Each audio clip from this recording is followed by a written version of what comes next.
Hi everybody, thank you for your support and encouragement and welcome to our new subscribers. Let's see whether we can make it to 50,000 subscribers this year. If we don't, well then too bad.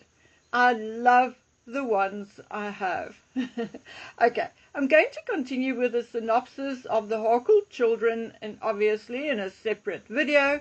But we cannot neglect the current situation either. So I'll just do my best to get the videos out as quickly as I can. So let's get to work.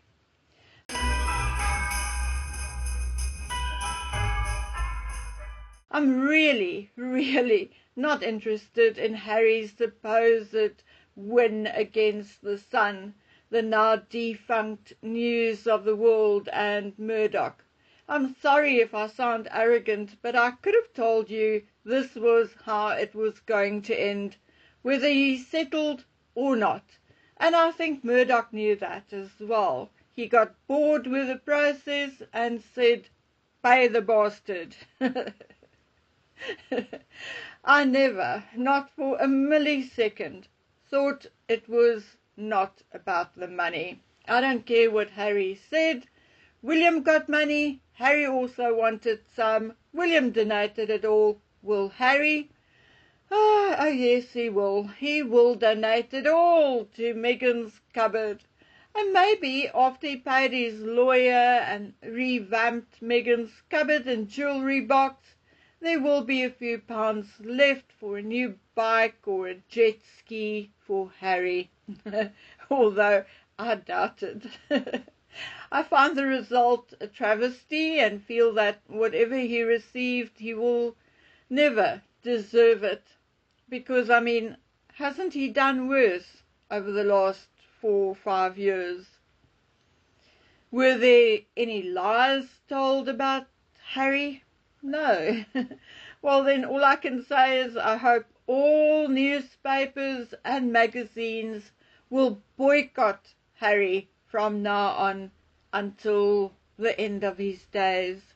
And while they're at it, they can just as well boycott and ignore Meghan. I think she was the instigator for these lawsuits, and I mean, how much easier can it be? Just don't write about them anymore. Just ignore their existence. They thrive on being on the front pages.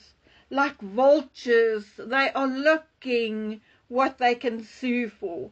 So the easiest way is to just not give them any opportunity. Just stop it. Don't write about them. Anyway, who cares about has no balls visiting the Salinas fire department? Really, what for? I'm sure one can just phone up and ask what the guys need and how one can get it to them. I mean, why go there and waste their time? Honestly, what was he doing there? Was he just there to be photographed or just to pretend he is still a royal prince in America? I mean, it makes me sick. As sick as these celebrity-style pseudo-royal visits make me, I also had a good laugh. A Facebook post made by the South Dakota Department of Public Safety stated that Harry asked the firefighters questions and chatted with no media in sight. I laughed so hard that I had tears in my eyes, because where did I read about Harry's visit? How do I know about it? How do we, the public, know Harry visited the firefighters in Salinas? Because it was reported in People, Firefighter Nation, London Evening Standard, Jew TV, Town and Country Mag, The Independent, East Bay Times, Daily Express, blah, blah, blah, blah, blah. All the publications used the photographs from Salinas firefighters and Dakota Department of Public Safety's Facebook pages. So who called the papers? How did they know Harry was at that particular fire department? Did the fire department actually call the newspapers, or did Meghan? I don't know. Who cares? Fact is, he was in the media. Whether the media was actually there or not, they certainly got wind of it somehow and got permission to use the photographs from the Facebook page. So how hypocritical. Please, don't try and gaslight us. It's not working. Anyway, so the next thing, and this is rather serious. 3 days ago, President Trump declared a national emergency at the southern border of the United States. Now listen up, my friends. I have a lot of empathy for the suffering of human beings. But as much as I dream of paradise on earth, I also have a practical side. Countries are by far too big to be controlled by one government. The so-called one world government cannot and will not ever work. So the earth is divided into different countries, each with its own leadership. As such, infrastructure was set up to serve the people of that particular country, that county, that particular city, or that particular town. Now, say 100,000 people need X amount of water per day, and the town dam or reservoir will provide that amount of water, or at least try to.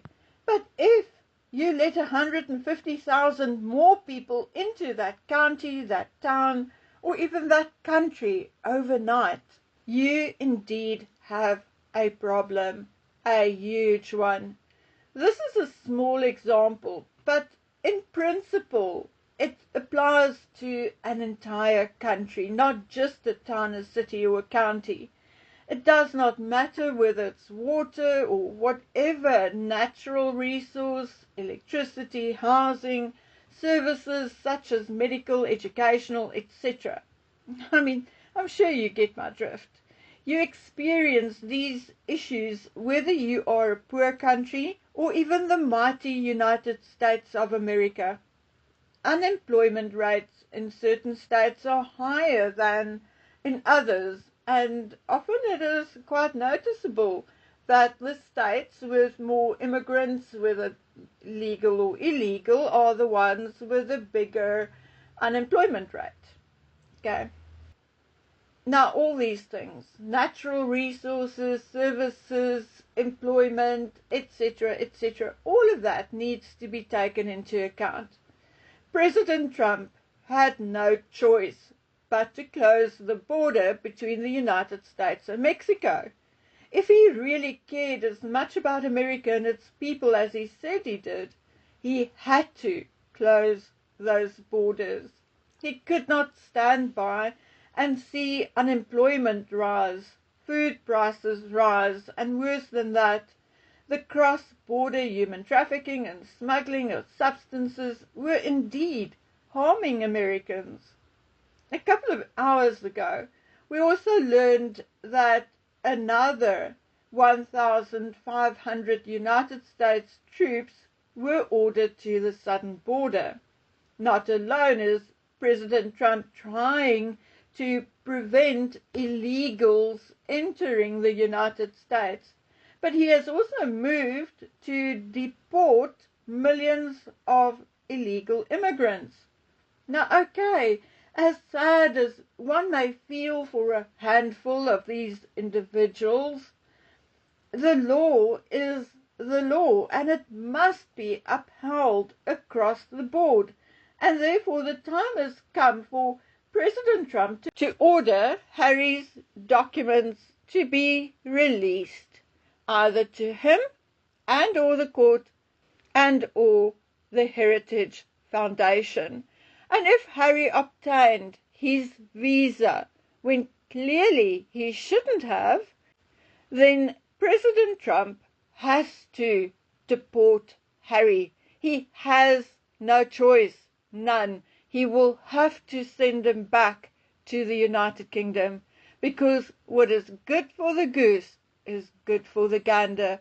President Trump cannot turn a blind eye to the runaway son of the British King.